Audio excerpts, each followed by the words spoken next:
हमारे सहयोगी नीरज राजपूत हमारे साथ सीधे एक बार फिर से मॉस्को से जुड़ रहे हैं, उनका रुख कर लेते हैं। नीरज, इस पूरे मसले पर अब अमेरिका ने तो रुख अपना साफ कर दिया, लेकिन युद्ध के 36वें दिन भी कोई भी पीछे हटता हुआ नजर नहीं आ रहा है। माना तो ये जा रहा था कि युद्ध खत्म होने के कगार पर है। बिल्कुल प्रतिमा, बिल्कुल ठीक कहा आपने। ऐसा लग रहा था जब टर्की में बातचीत हुई थी 3 दिन की, तो उससे लगता था कि कहीं ना कहीं ये युद्ध रुक जाएगा, लेकिन रूस की तरफ से साफ कर दिया गया है कि जब तक शांति समझौता नहीं हो जाता दोनों देशों के बीच में, बातचीत चाहे चलती रहे, लेकिन जो है रूस की तरफ से सीज फायर नहीं किया जाएगा। यानी कि ऑपरेशन उनके जिनको हमले जिसको हम लोग बोलते हैं, वो रूस की तरफ से ऑपरेशन जो है, स्पेशल मिलिट्री ऑपरेशन जो है, वो लगातार जारी रहेंगे।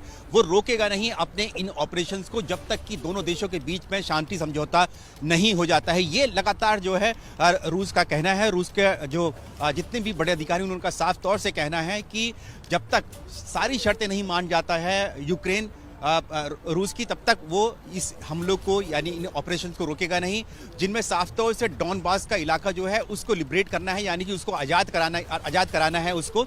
और साथ ही ये भी उन्होंने साफ तौर से कहा है कि जो क्रीमिया को लेकर कि क्रीमिया जो है वो रूस का ही हिस्सा है, उस पर किसी तरह से कोई बातचीत नहीं की जाएगी। न्यूक्लियर जो है जितनी भी जो भी स्ट्रेटेजी है यूक्रेन की, उसको पूरी तरह से लगभग बंद करना पड़ेगा। ये सारी शर्तें हैं। जब तक यूक्रेन नहीं मान जाता है तब तक इस तरह के हमले लगातार जारी रहेंगे, ये रूस ने साफ कर दिया है। और ये भी माना जा रहा है कि कल से यानी कि 1 अप्रैल से एक बार फिर से जो बातचीत जो है दोनों देशों के बीच में यानी कि रूस और यूक्रेन के बीच में वो शुरू हो सकती है। प्रतिमा, बड़ी जानकारी दे रहे हैं नीरज राजपूत। ऐसे में नीरज, महत्वपूर्ण ये भी हो जाता है कि अमेरिका का जो इस मामले में रुख है वो पहले दिन से बरकरार है, उसमें कोई तब्दीली नहीं। इसका असर क्या आपको लगता है कि आने वाले समय में पड़ सकता है?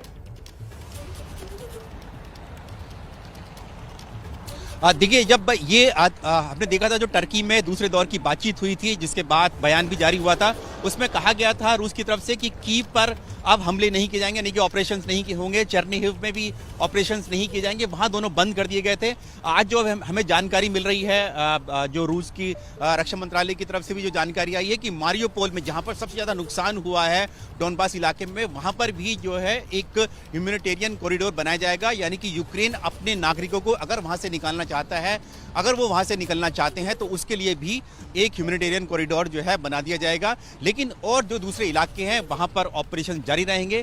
अमेरिका ने भी कहा है कि जो रूस है जो कीव में और जो चेर्निहिव में अपने ऑपरेशंस इसलिए रोक रहा है ताकि जो डोनबास का इलाका है वहां पर अपने जो उनकी जो मूवमेंट है, उनकी जो फोर्सेस हैं, उनका रीअलाइनमेंट किया जाए। यानी कि वहां पर जो कीव वाली जो फोर्सेस है उनको डोनबास भेज दिया जाए, ताकि जल्द से जल्द डोनबास का इलाका जो है यानी कि दोनेट्स्क और लुहांस्क, जिसके लिए राष्ट्रपति पुतिन कह चुके हैं कि वो उसको लिबरेट करके रहेंगे, आज़ाद करवा के रहेंगे, वहां पर भेज दिया जाएगा, ताकि यूक्रेन से पूरी तरह से इस डोनबास इलाके को मुक्त करा लिया जाए। यानी कि इन दोनों राज्य या देश कह सकते हैं, उनको आज़ाद करा लिया जाए।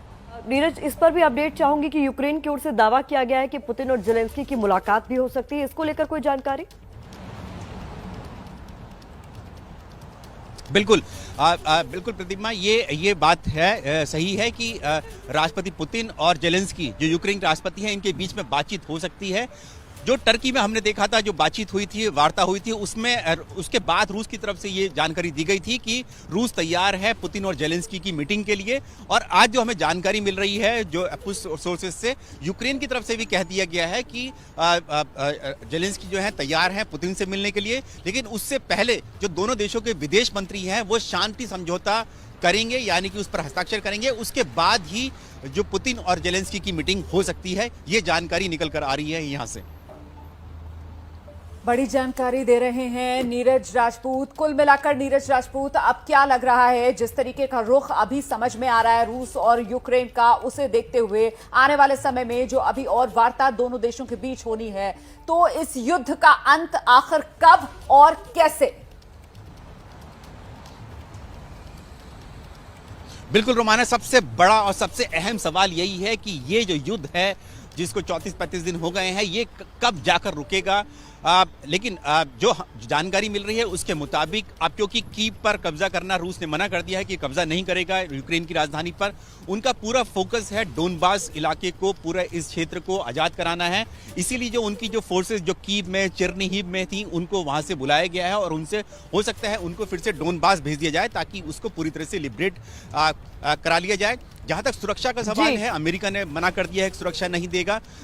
हमें जो जानकारी है 2014 तक रूस ही सुरक्षा प्रदान करता आया था, सिक्योरिटी प्रदान करता आया था और यही वजह है कि 2014 के बाद से अब तक जो है जो सिक्योरिटी थी यूक्रेन की अपनी थी, लेकिन अब यूक्रेन की पूरी सेना खत्म कर दी गई, लगभग पूरी तरह से खत्म कर दी गई है। ये मुलाकात और आगे होने वाली तमाम बैठकें उस पर भी हमारी नजर बनी रहेगी। शुक्रिया नीरज आपका भी और आपके कैमरा पर्सन मान जो लगातार हम तक ये रिपोर्ट्स पहुंचा।